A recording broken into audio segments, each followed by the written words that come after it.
چنانچہ حرمین شریف میں ہر طرح کے لوگ ساری دنیا کی جمع ہوتے ہیں.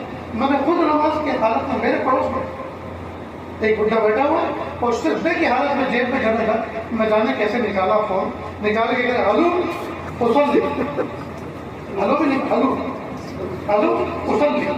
میں نماز پڑھا اور پھر جیب میں رکھ لیا, اور اس کی نماز ایسی پاورفل کو ایسا نہیں تھا, ٹوٹی نہیں.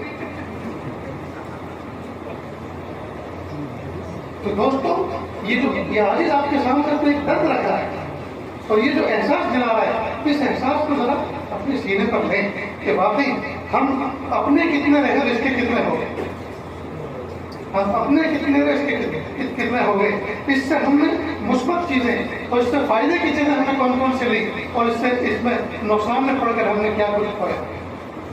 اس کا محاسبہ کچھ ہونا تو چاہیے. لیکن افسوس کی بات ہے ذرہ برابر اس کو کوئی آدمی برا نہیں سمجھتا. ایک تو یہ ہوتا ہے کہ آدمی کوئی برائی کر رہا ہے, اس کو اس بات کا احساس ہے, اس کا مطلب یہ کہ باطن اس کا زندہ ہے, گاڑی پٹری پر ہے, لیکن احساس سے ختم ہو چکا ہے, احساس سے ختم. اور جب ماں باپ کا خود یہ حال ہے کہ ہر وقت اس میں لگے ہوئے, تو کس منہ سے بچوں کو کہہ سکتے ہیں کہ یہ مت کرو, اس لیے کہ ان کی ممکن زبان